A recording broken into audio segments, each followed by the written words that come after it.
Hello everybody and welcome to Deep Executive. My name is Dr. Siano Musimi, CEO of Ipsos Human Capital and very proud inventor of business epistemology, an innovation in leadership training that aims to find savings through resolving some of those tricky dynamics in the C-suite, as well as increasing overall collaboration and leadership. That's what Deep Executive is about.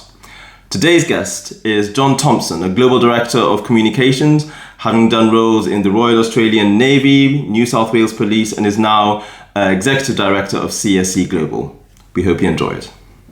Let's go on to something that's quite personal to the two of us, John.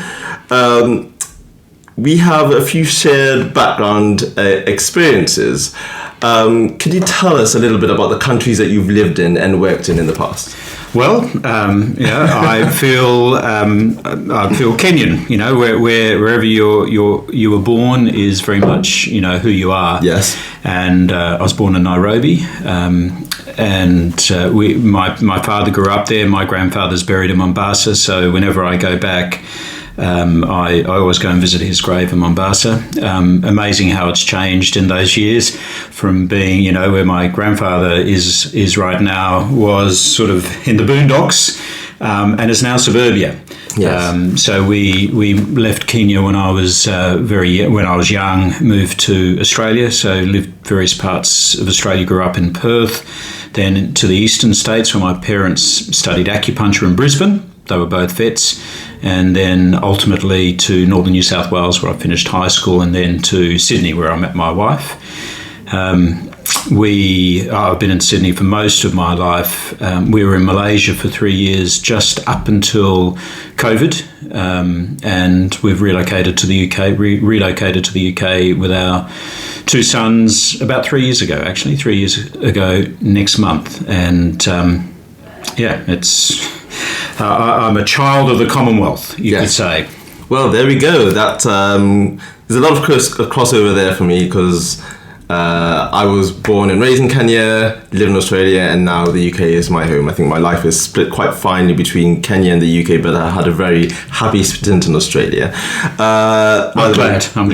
Yes, I did. Oh, really? I can't stop telling my mother thinks I should live there because she says, Siano, whenever you talk about Australia, you just, you sparkle up, you get energized. Well, if it made you so happy, why don't you just go there? But let's see how life goes. By the way, you mentioned your wife, and if I do have the privilege, I'll be able to get her into one of these podcasts. Kim is another consummate, very accomplished executive. But now that we've got shared experiences in Kenya, Australia and the UK, let's have a little icebreaker before we get into the meat of things. Mm-hmm. We're just going to do a brief comparison, a leadership style, culture comparison. Okay. Right? And it's not one, when I ask a question, for example, where do you think you'd find the most innovative leaders? It's not to say that number one has the best innovative leaders in the world and number three has the West. We're just seeing which culture sort of lends itself to certain types of attributes. Okay. So, and we will both answer these questions. So let's see. Sure. In which culture do you think you'll find the best team leaders? Australia, UK and Kenya. Mm-hmm. I would suggest Australia. Okay. And the reason for that is I think it's very egalitarian. Australia, it tends to be. And, they talk about, it's very much you're with your mates. And the tall poppy syndrome's alive and well in Australia. You don't want to get too ahead of yourself. Right. So it's very much working together and quite collaboratively. And certainly my experience in working across different cultures is I find that Australian culture, it very much is not hierarchical. Right. And so my answer would be Australia. The problem is I haven't spent as much time in Australia as you did, so I'm naturally going to say to the UK just because it is egalitarian, and perhaps because they're more just structured and it's older. It's got a longer history of egalitarian leadership that goes all the way back to how the Anglo-Saxon kingdoms were run, as opposed to what they replaced, which was the Roman, the Roman kingdom, which was, kings being the first among equals. But obviously, the Australian the Australian culture is a daughter of that, so to speak. But anyway, all right. So, team leaders, where would you find leaders with the highest level of emotional intelligence? Ooh, goodness gracious. I'd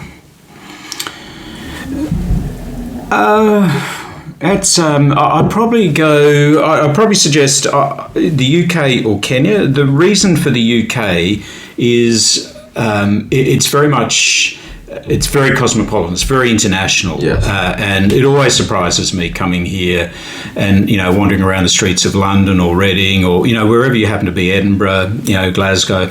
It's very cosmopolitan and very international. And I think that helps in when you're bringing communities together like that in whatever shape or form, it creates deeper understanding about how different people operate, and therefore I think that lends itself to greater emotional intelligence.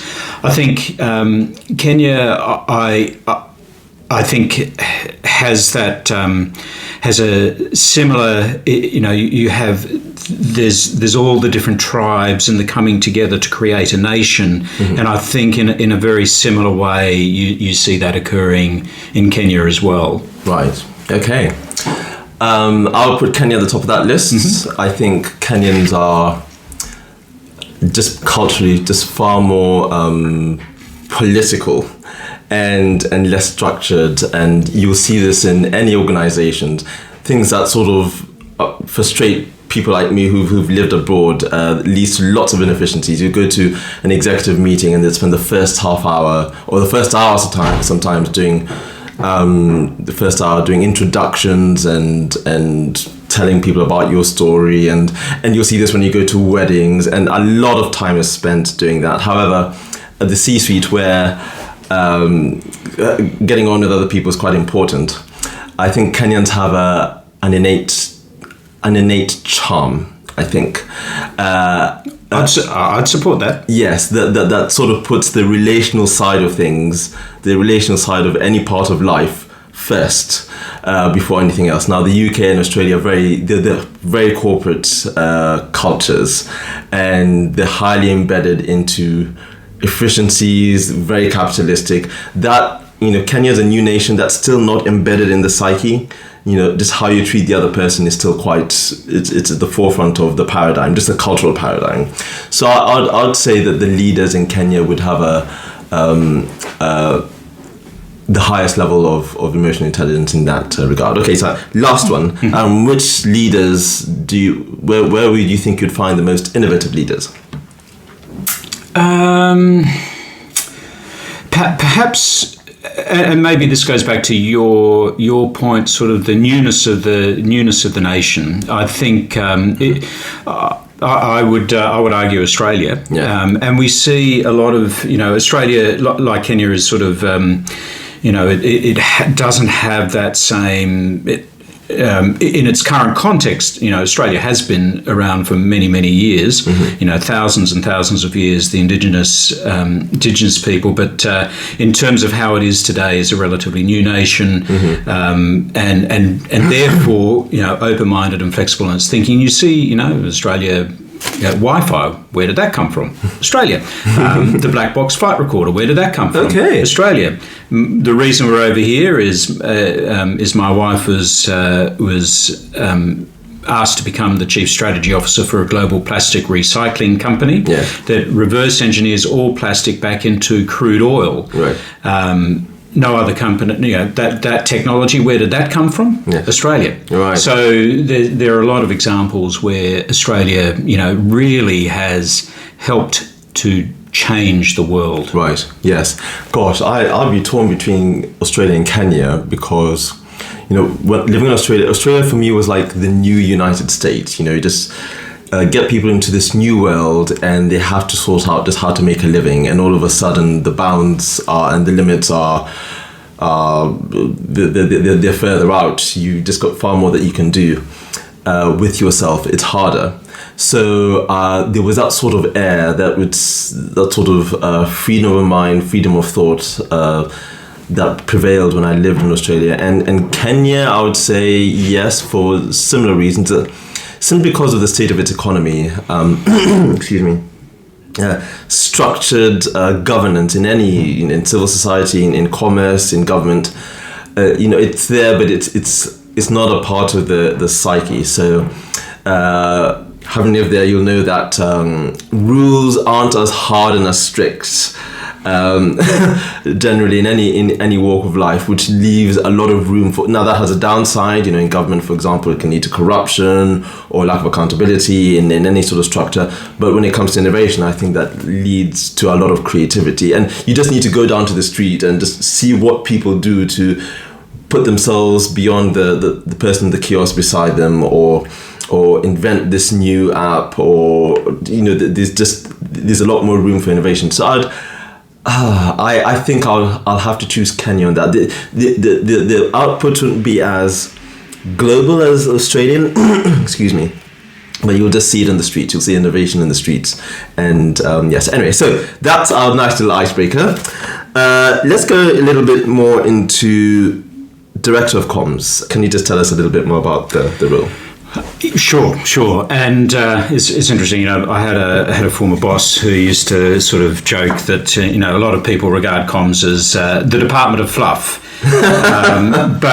but it's not. I mean, it is often the hard. Well, I would argue that it is often the hardest working department out there, because we need to be there. So if there's an announcement to be made, or there's a development, or there's a crisis, you need to be there all the way through. But then there's all of the processing and the managing of the message and the stakeholders and the media and all those other. All those other activities that help ensure that the message that you're trying to get out there lands the way that you need it to land. So there's the instant, but then there's all that follow up. And I guess very from a very basic perspective, communications is all about perceptions. It's not rocket science. Hence, I'm a director of communications. It's not rocket science. It is very straightforward. So it's essentially helping manage the perceptions of the organisation that you're working for, the individual that you may be working for, whether it's an athlete, an influencer, the royal family, and making sure that the way that they are being perceived is the way that they intend to be perceived, and that there's not that disconnect. Right. So we had that discussion a little earlier. Is it strategic or is it tactical? It's both. So if there is a disconnect between the way you want to be perceived as an organisation, as an individual, as a firm, to the way you are being perceived, then you need to change. Now it is like driving a ship. You can't change overnight. So it is about understanding the different communication messaging, the different platforms, the different activities that you can then put in place over a period of time, and in a way that makes sense. So very strategic, so that you can start to turn the ship around, turn the perceptions around, so that they are aligned to how you want to be perceived. Yeah. So that's very strategic. But then there is the tactical elements that go into that. And then when it comes to, often my experience working with organisations, I've worked in, crisis-driven organisations like defence, like health, like police. But and those kind of organisations get communications because reputation is critical. Yes. In government. It is that public right. The public right to act, and to retain that public confidence, you need to be really sensitive around how you're perceived. With other organisations, though, there's often not quite that same level of understanding or appreciation of the value of communications and what it actually brings, and how you can use it to best effect, often until you have a crisis. Right. and then that's when your CEO or your chairman suddenly understands what communications is for and why it's really important. So that managing those critical incidences is that other aspect around sort of that reputation, the perception. So it's all the way from internal communications, social media, the press, events, marketing, engagement. It's that full range of activities, whether it's working and communicating internally with your own staff, with your stakeholders, with the public, with press. So it's a great function, and run well with a very good communications director, you can make a huge difference. And in 7 years I was at New South Wales Police. We were an organisation that was a policing organisation that was one of the lowest ranked in terms of public satisfaction and confidence by the time I left. And it's not just me, there's a whole team and there's a whole lot of different things, and it's not just the media, it's not just the press, it's the whole organisation. But very satisfying to leave as being one of the top policing organisations in Australia in terms of public confidence and satisfaction. Right. And that's where you really think, okay, me and my team were a small part of that. Right. Yes. Okay. Thanks. I mean, I have to say the only exposure I've had to the sort of comms role in the executive world has been through what you mentioned, putting out the fires, the sort of crises, right? I think two cases actually. One where I think a CEO made a new information security launch where he didn't consult a CISO, and all of a sudden the director of comms in that particular field was drawn into all of this because the CISO went back and said, "Excuse me, boss, you've got this all wrong, and we need to now reverse the impact of what was published." Now, obviously, the director of comms didn't know anything about this. He was just doing his job. But the CISO and the director of comms in that particular role ended up working quite closely, more closely than they thought, through the next 6 months, undoing a lot of the damage. And we'll get into. In fact, let's jump into it now. Actually, sure. So we at Ipsos we now specialise in dealing with those sort of issues in the C-suite, or maybe C-suite -1, where there's a lot of dysfunctionality and a lot of poor collaboration. Personalities now come to the fore in a way that it didn't do in previous stages of the career. And I would like to, as discreetly as possible, I'd love for you to share on one or two of these sort of experiences. Now, actually, I have to say, from what I know of your career, John, you've actually I think either whether people dislike you or I think it's more a reflection of you. You've seen some good things, and you've worked with very good peers and people you've reported into, CEOs, but it hasn't always been the case. So when have you seen leaders? When have you seen them really struggle? Well, sometimes I think. Sometimes there's a difference between when people are struggling and when they sort of accept that they're struggling. Yes. So I guess kind of in a communications sort of field, there are some leaders, and it's not uncommon where people think they know communications. But there is an art to communication. As I say, it's not rocket science. It is it is not rocket science. But there are nuances, there are tactics and techniques that can really make an impact.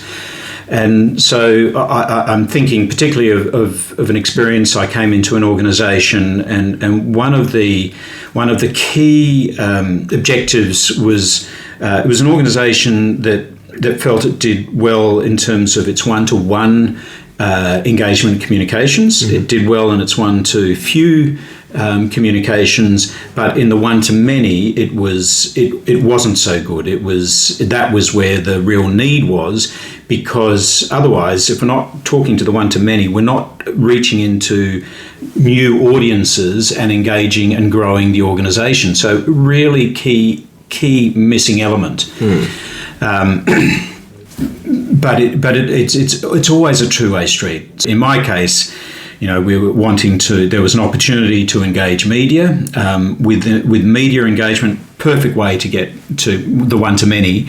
But media, it's all in the moment. You've got to be able to respond in a timely fashion. Yes. Otherwise, you've missed the opportunity. Yeah. And so if you're being told that, you've been a journalist for 20 years, I was a journalist for 20 years at the ABC, and then, working in some very high profile organisations. So then to be told that you don't know how to write a media release was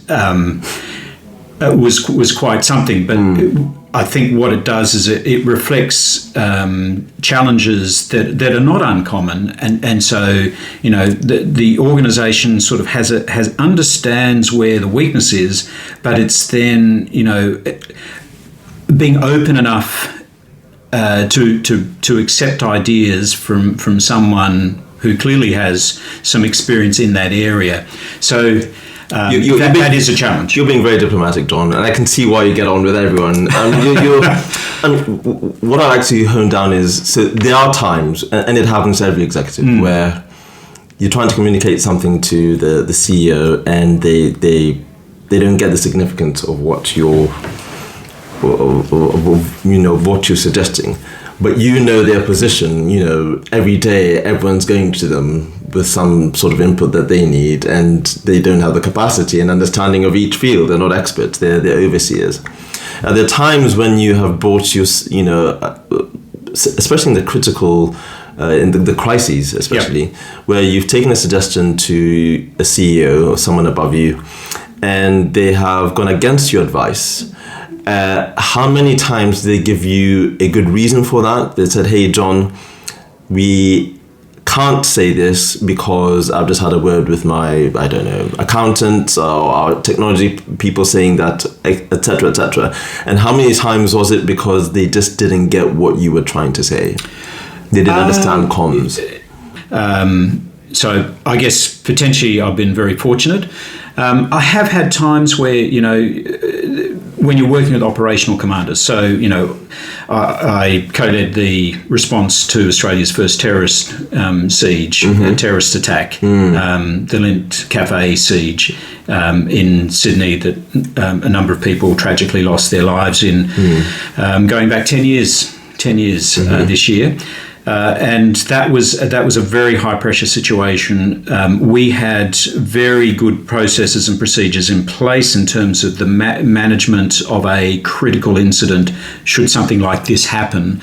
And basically, when the flag went up, we got we dusted the plan from, got the plan off the shelf, dusted it off, and then basically followed the plan. We had rehearsed the plan. We knew what we were doing.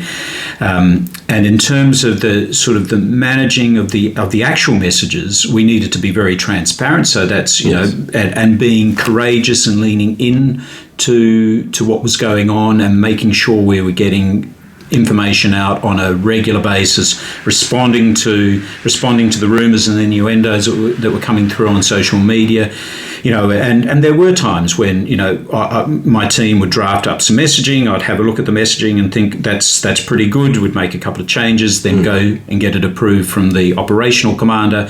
He's obviously got a lot more information about what's happening, so we may adjust what we're saying because it's not quite accurate.